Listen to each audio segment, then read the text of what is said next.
بلوچستان کے شہر کلات سے ہمارے گدروشیا پوائنٹ کے نمائندہ نائب اسرار مینگل کی رپورٹ کے مطابق کلات ایجوکیشن کمیٹی کے زیر اہتمام ڈاکٹر فاروق بلوچ کی کتاب بلوچ و بلوچستان قدیم مورخین کی نظر میں اور عبدالواحد کیتھران کی کتاب رند و لاشار احد کی نامور شخصیات کی تقریب رونمائی کے سلسلے میں ایک روزہ سیمینار کا انعقاد ایلیمنٹری کالج کلات میں منعقد کیا گیا۔ تقریب کے مہمان ڈاکٹر فاروق بلوچ تھے اور اعزازی مہمانوں میں عبدالواحد کیتھران کی،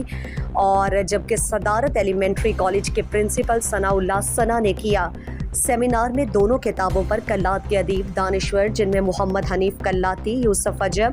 فیصل آغا، جعفر کمرانی نے مکمل تبصرے پیش کیے اور دونوں کتابوں کے مصنف کو تاریخی کتب تصنیف کو سراہا گیا۔ سیمینار میں کلات کے ادیب و دانشور، سماجی قبائلی علم دوست، پروفیسر، طلباء و طالبات نے بڑی تعداد میں شرکت کی۔ سیمینار میں اسٹیج سیکرٹری کے فرائض ظہور بلوچ نے سر انجام دیے۔ سیمینار ڈاکٹر فاروق بلوچ، عبدالواحد کیتھران، ایلیمنٹری کالج کے پرنسپل ثناء اللہ ثنا، علی بلوچ، ذوالفقار بلوچ، ذیشان بلوچ، فیصل شاہ بلوچ، ظہور بلوچ، یوسف عجب، پروفیسر صدیق نیچاری، پروفیسر یوسف رودینی اور دیگر نے خطاب کرتے ہوئے کہا۔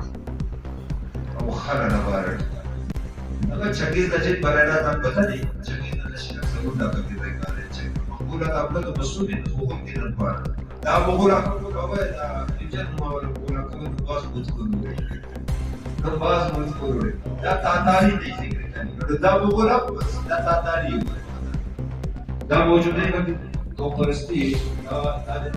فاشزم پانا دور فی آمد دا second first world war of بدر آغاز بس ارا وقتا فرسٹ ورلڈ وار کی ختم بس تو جرمنی نسی